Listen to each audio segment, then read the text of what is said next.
ఇదంతా కూడా 1 నిమిషం పాటు ఫ్రై చేసుకొని స్టవ్ ఆఫ్ వేసుకోవాలి.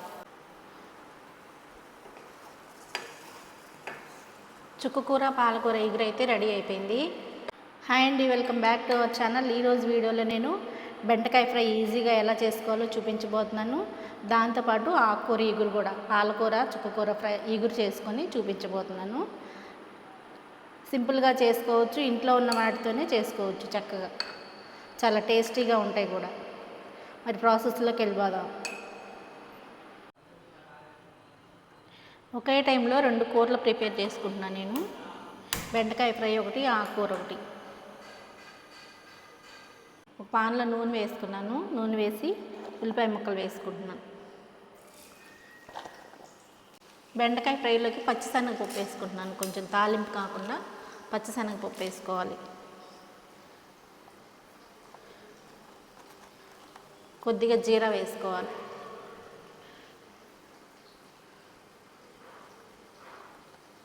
లైట్గా పసుపు వేసుకొని కలిపి వేపుకోవాలి బాగా. ఆనియన్స్ వేగడానికి కొంచెం సాల్ట్ వేసుకోవాలి. ఈ ఉల్లిపాయలు అనేవి కొంచెం మెత్తబడితే చాలు. తర్వాత కట్ చేసుకున్నటువంటి బెండకాయ ముక్కలు వేసుకోవాలి.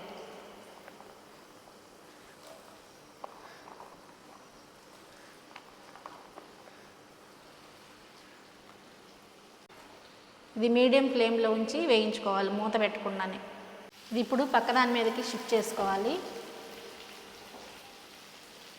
మళ్ళీ ఒక పాన్ పెట్టుకొని ఆయిల్ వేసుకున్నాను. చుక్కకూర పాలకూర ఎగురు చేయడానికి కొంచెం తాలింపు గింజలు వేసుకోవాలి ఆయిల్లో. కట్ చేసి పెట్టుకున్న ఆనియన్స్ వేసుకోవాలి.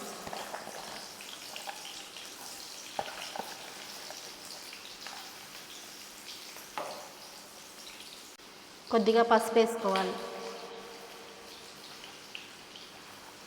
1/2 స్పూన్ వరకు జీరా వేసుకోవాలి.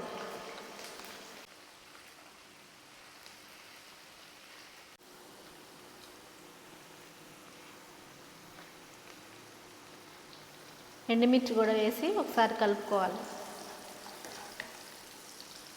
తాలింపు అంతా వేగంగానే కడిగి పెట్టుకున్న చుక్కకూర పాలకూర వేసేసుకోవాలి.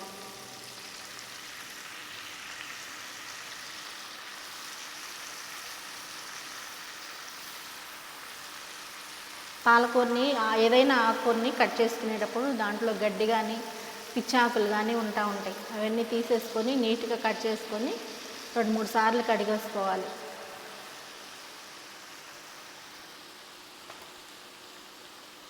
ఇన్నిసార్లు అనేవి ఉండదు, కానీ మొత్తం క్లీన్ అయ్యే వరకు నీట్గా కడుక్కోవాలి. నేనైతే 4-5 సార్లు కడిగేసుకుంటాను. దీనిపైన 2 పచ్చిమిరకాయలు పెట్టేసుకొని మూత పెట్టుకోవాలి.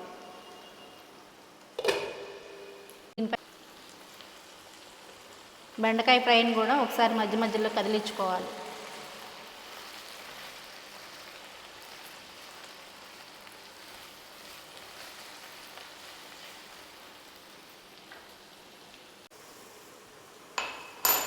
బెండకాయలోకి కొన్ని వెల్లుల్లిపాయలు కారం వేసి దంచుకోవాలి.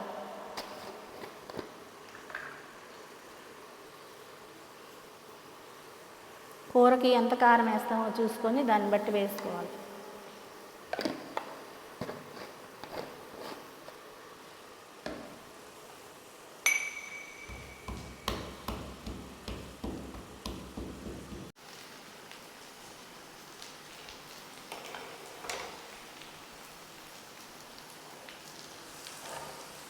మధ్య మధ్యలో కూర అంతా కలిపేసుకుంటూ ఉండాలి.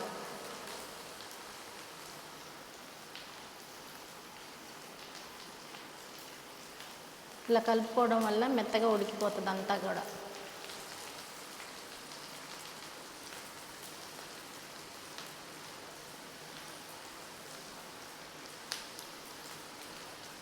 ఒక్క చుక్క నీళ్ళు కూడా వేయలేదు, అయినా కూడా చక్కగా వాటర్ కూడా ఎలా వచ్చింది చూడండి. ఆకుకూరలో ఉన్న వాటర్తోనే చక్కగా ఉడికిపోతుంది.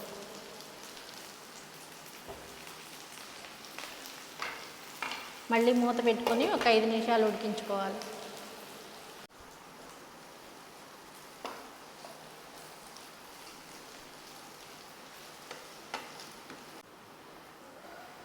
ఆల్మోస్ట్ అంతా ఉడికిపోయిన తర్వాత ధనియాల పొడి వేసుకోవాలి.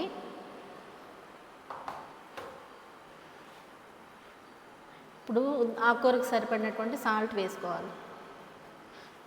దంచుకున్న వెల్లుల్లి కూడా వేసేసుకోవాలి.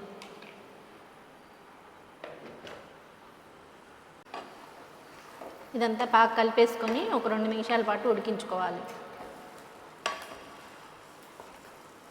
ఇప్పుడు మూత ఏం పెట్టవసరం లేదు, కొంచెం హై ఫ్లేమ్లో పెట్టుకొని కూర అంతా బాగా దగ్గరగా వచ్చాక కొద్దిగా కారం వేసుకోండి. ఆకుకూరకి కారం ఎక్కువ పట్టదనమాట.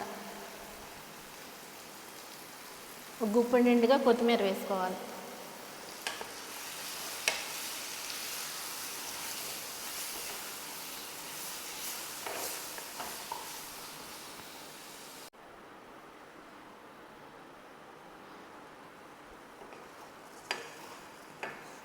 చుక్కకూర పాలకూర ఎగురైతే రెడీ అయిపోయింది.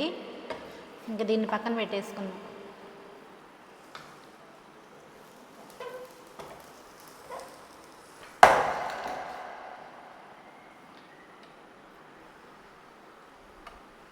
ఇదే స్టవ్ మీద బెండకాయ వేపుడు రెడీ చేసుకుందాం.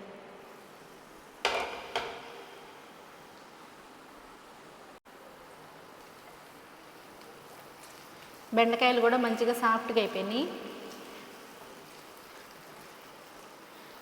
ఇందులోకి సన్నగా కట్ చేసుకున్న పచ్చిమిరపకాయ ముక్కలు వేసుకోవాలి.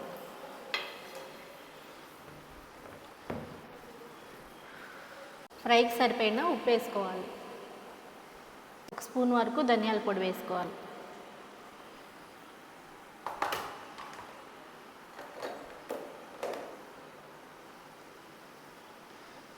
ఇవన్నీ మంచిగా కలిపేసుకోవాలి.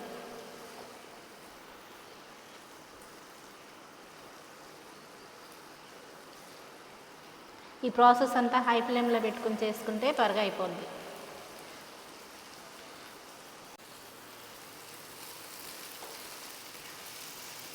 ఇలా మంచిగా వేగాక దంచుకున్న వెల్లుల్లి కారం వేసేసుకోవాలి.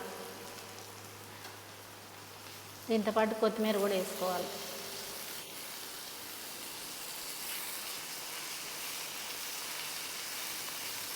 ఇవన్నీ ఆయిల్లో బాగా కలిసేలా కలుపుకోవాలి. కారం అనేది పచ్చివాసన లేకుండా మంచిగా వేయించుకోవాలి ఆయిల్లో.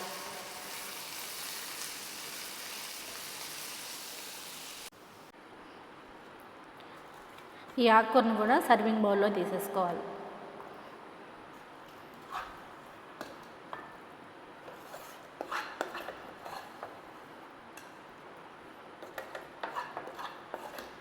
అంతే అండి, సింపుల్గా అయిపోతాయి 2 కూరలు ఒకేసారి. ఈ వీడియో చూస్తున్న వాళ్ళందరికీ థ్యాంక్ యూ సో మచ్ అండి, నన్ను ఇంతగా సపోర్ట్ చేస్తున్నందుకు. మళ్ళీ ఇంకొకసారి మంచి వీడియోతో కలుద్దాం.